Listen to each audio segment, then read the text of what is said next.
Hi guys. போன செஷனில் நம்ம என்ன பார்த்தோம்னா, நம்ம எப்படி ஆப்ஜெக்ட் க்ரியேட் பண்ணுறது, எப்படி வேல்யூஸ் அசைன் பண்ணுறது, அதை எப்படி பிரிண்ட் பண்ணுறதுங்கிற மாதிரி பார்த்தோம். ஸோ இதுதான் போன செஷனில் பார்த்தது.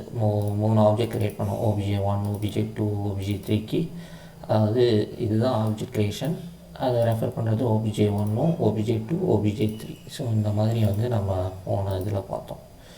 OBJ1 வந்து ஒரு ஆப்ஜெக்டை சதீஷ் 2800 இங்கேருந்து இந்த ஆப்ஜெக்டை பாயிண்ட் பண்ணிட்டு இருந்துச்சு. OBJ2 வந்து இந்த ஆப்ஜெக்டை பாயிண்ட் பண்ணிச்சு. இதில் நம்ம குமார் 2801 வேல்யூஸ் அசைன் பண்ணோம். அதே மாதிரி OBJ3 வந்து இந்த ஆப்ஜெக்ட், இதில் பிரசாந்த் 2802ன்னு நம்ம வேல்யூஸ் வந்து அசைன் பண்ணியிருந்தோம். கரெக்டாக?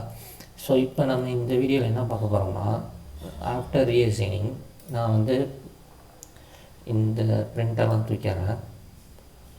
ஸோ கன்ஃபியூஸாக இருக்கும், அதனால் தூக்கிறேன்.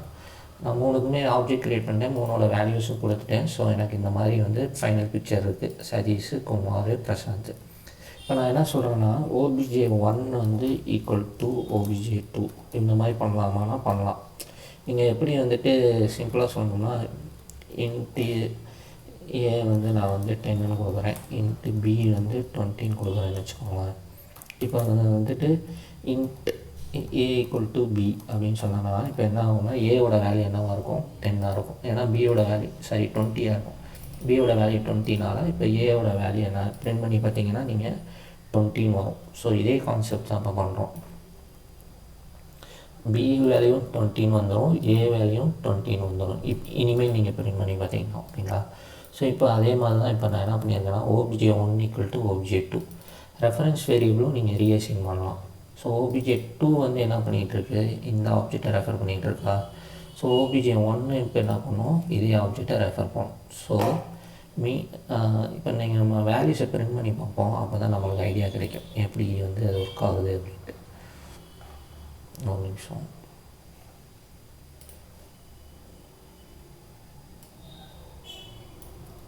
ஸோ இந்த வேல்யூஸை வந்து நான் இப்போ பிரிண்ட் பண்ணுறேன். என்னென்ன வேல்யூ பிரிண்ட் பண்ணுறேன், OBJ1ஓட வேல்யூ பிரிண்ட் பண்ணி பார்க்குறேன், OBJ2ஓட வேல்யூ இப்போ நான் பிரிண்ட் பண்ணி பார்க்குறேன். எனக்கு என்ன ஆன்சர் வருதுன்னு பார்க்கலாம்.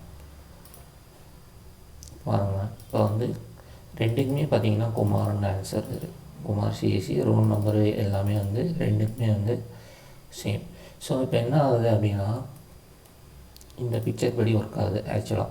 இப்போ நம்ம OBJ2 வந்து இந்த ஆப்ஜெக்டை பாயிண்ட் பண்ணிகிட்டு இருந்துச்சுல.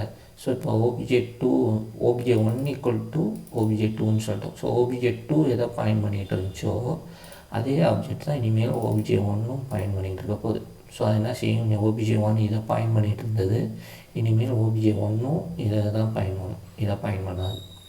ஸோ இனிமேல் இந்த ஆப்ஜெக்ட் வந்து வேஸ்ட்டு. நம்ம ஏன் வேஸ்ட்டுன்னு சொல்கிறோன்னா, ஒரு ஆப்ஜெக்டை வந்து நீங்கள் எப்பயுமே ஒரு ரெஃபரன்ஸ் வேரியபிள் பாயிண்ட் பண்ணிக்கிட்டு இருந்தால் தான் அந்த ஆப்ஜெக்டை வந்து நம்ம அக்சஸ் பண்ண முடியும், ஏதாவது யூஸ் பண்ண முடியும். ஸோ இந்த மாதிரி அந்த இடத்துல தொங்கிக்கிட்டு இருந்துச்சு, யாருமே ரெஃபர் பண்ணல அப்படின்னா அது வந்து வேஸ்ட்டு. ஸோ இது வந்து கார்பேஜ் கலெக்ஷன் ஜாவாவில் ஒரு கான்செப்ட் இருக்குது. ஸோ அதுபடி வந்து இது கார்பேஜ் கலெக்ட் ஆகும். இது வந்து யூஸ் இல்லைன்னு தெரிஞ்சிடும், அதை வந்து அதை தூக்கி விட்டுரும் இந்த ஆப்ஜெக்டை. ஸோ இப்போ நம்ம பிரிண்ட் பண்ணி பார்த்தோம்னா, இப்போ நம்ம OBJ1 வச்சு பிரிண்ட் பண்ணி பார்த்தோன்னா நம்ம என்ன வந்துச்சு, எஸ் நேம் வந்து குமார்னு வந்துச்சு, ரோல் நம்பர். ஸோ இதனால தான் நம்மளுக்கு ரெண்டுமே, ஏன்னா ரெண்டு ரெஃபரன்ஸ் வேரியபிளும் சேம் ஆப்ஜெக்டை ரெஃபர் பண்ணுறதுனால நம்மளுக்கு ஒரே வேல்யூ வந்து இங்கே வந்துருக்கு, குமார் சிஎஸ்சி 280, குமார் சிஎஸ்சி 2. இப்போ நான் ஒரு வேல்யூஸ் வந்து மாற்றி காட்டுறேன். இப்போ OBJ1 வச்சு நான் வந்து எஸ் நேம் வந்து ஸ்ரீராம் கொடுக்குறேன். ஓகேங்களா. அதே மாதிரி இப்போ OBJ2 வச்சு நான் வந்து ரோல் நம்பரை மாற்றுறேன், ஈக்குவல் டு 100 நான் மாற்றுறேன். இப்போ என்ன ஆகுதுன்னு பார்க்கலாம். சரியா, இன்டீஜர்னால நம்ம டபுள் கோட்ஸ் கொடுக்கக்கூடாது. ஓகே, கொடுத்துட்டு இப்போ ரன் பண்ணி பாருங்கள். இப்போ பார்த்திங்கன்னா ரெண்டுக்குமே நமக்கு ஸ்ரீராம் வந்துருக்கும், வேல்யூஸ் வந்து ரோல் நம்பரும் 100 மாதிரி இருக்கும். எதனால் அப்படின்னா, இப்போ வந்துட்டு நம்ம என்ன பண்ணியிருக்கோம், OBJ1ஓட எஸ் நேமை வந்து ஸ்ரீராம் மாற்றுறோம். ஸோ மீனிங் இந்த OBJ1ஓட எஸ் நேம் வந்து இங்கே போய் நம்ம ஸ்ரீராம்னு அசைன் பண்ணிட்டோம். அதே மாதிரி OBJ2 வச்சு இப்போ ரோல் நம்பர் மாற்றிருக்கோம். OBJ2 வச்சு இப்போ ரோல் நம்பர் மாற்றினோம்னா நம்ம என்ன செய்கிறோம்னா, ஒரே ஆப்ஜெக்ட் தான், ஆனால் வேறு ரெஃபரன்ஸ் வேரியபிளை வச்சு மாற்றினாலும் அந்த ஆப்ஜெக்டில் தான் நம்ம வரப்போகுது. ஸோ இப்போ நான் அடுத்த ரெண்டையுமே பிரிண்ட் பண்ணி பார்க்குறேன்.